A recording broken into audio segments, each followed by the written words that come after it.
आपण कायमच पाहिलेली आहे. 2014ची सुप्रिया सुळेंची निवडणूक लोकसभेची तुला आठवत असेल, अजित पवारांची काही वाक्य चांगलीच वादग्रस्त ठरलेली होती आणि 2014ची ही निवडणूक लोकसभेची बऱ्यापैकी टफ फाईट झाली होती. म्हणजे बारामतीमध्ये सुद्धा एका कडव्या संघर्षाचा सामना सुप्रिया सुळेंना करावा लागला होता.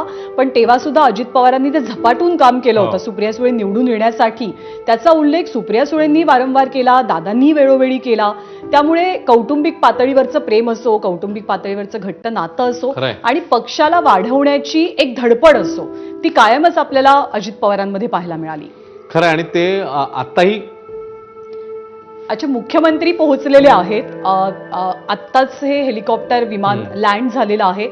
मुख्यमंत्री आहेत, उपमुख्यमंत्री सुद्धा त्यांच्यासोबत आपल्याला दिसत आहेत. ही सगळी मंडळी अजित पवारांना श्रद्धांजली अर्पित करतील आणि उद्या अंत्यसंस्कारांसाठी सुद्धा हे सगळेजण निश्चितपणे उपस्थित राहतीलच. राज्याच्या मुख्यमंत्र्यांनी जी प्रतिक्रिया दिली आणि त्यांनी जे ट्विट केलं आणि राज्याचे राज्यपाल सुद्धा त्यांच्यासोबत आहेत. त्यामुळे मुख्यमंत्र्यांनी जे ट्विट केलेलं होतं त्यामध्ये त्यांनी दमदार आणि दिलदार मित्र मी आज गमावलेला आहे याचा उल्लेख केला.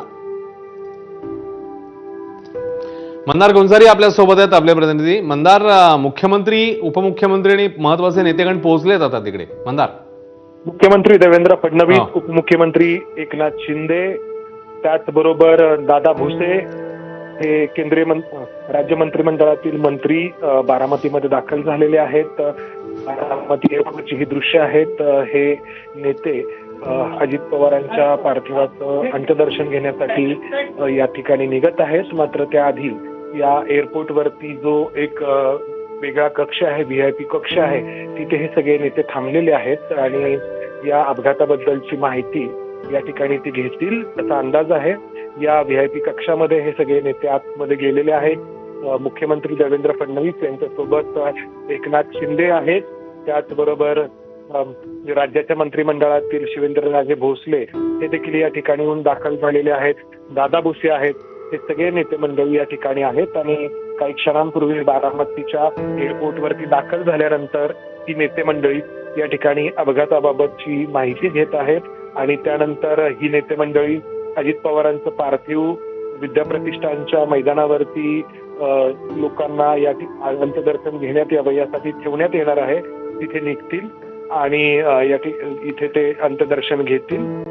उद्या अजित पवारांवरती अंत्यसंस्कार केले जातील 11 वाजता हे सांगण्यात आलेलं आहे.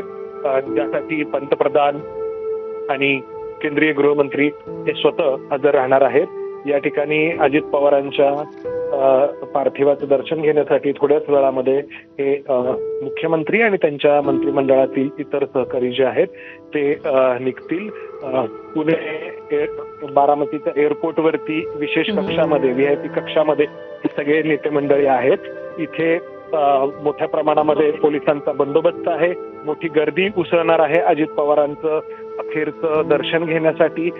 थोड्या वेळा त्यांचं पार्थिव लोकांच्या अंत्यदर्शनासाठी ठेवण्यात येणार आहे विद्याप्रतिष्ठानच्या मैदानावरती आणि हे सगळे नेते तिथेच जाऊन त्यांच्या पार्थिवाचं अंत्यदर्शन घेतील. स्वतः मुख्यमंत्री या ठिकाणी पोहोचलेले आहेत आणि राज्याच्या मंत्रिमंडळातील इतर जे त्यांचे सहकारी आहेत हे देखील पोहोचलेले आहेत. कालच राज्याच्या मंत्रिमंडळाची बैठक झाली.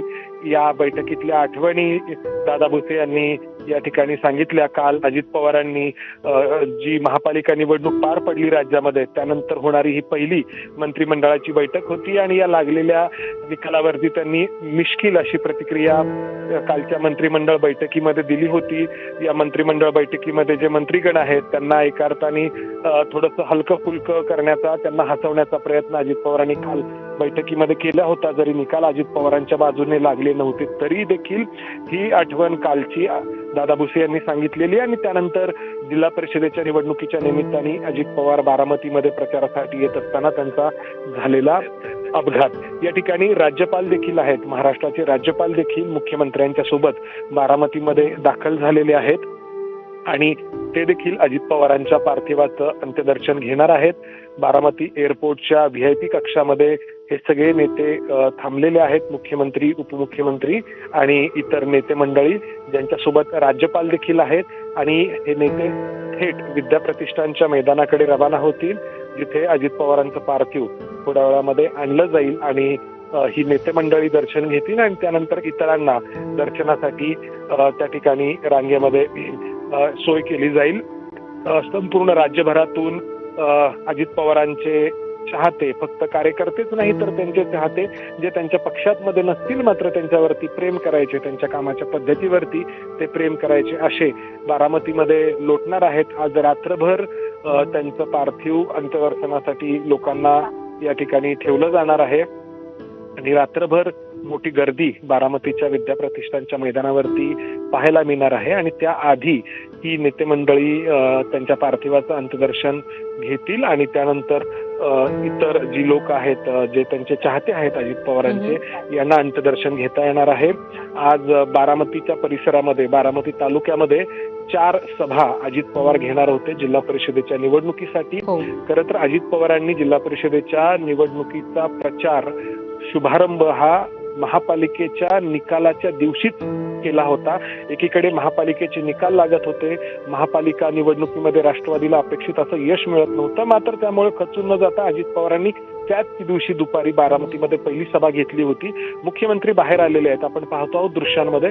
मुख्यमंत्री, उपमुख्यमंत्री एकनाथ शिंदे यांना आणि सोबत राज्यपाल आहेत, हे सगळे एकाच गाडीमध्ये बसत आहेत आणि विद्याप्रतिष्ठानच्या मैदानाकडे रवाना होत आहेत. पवार कुटुंबियांची देखील ते भेट घेणार आहेत.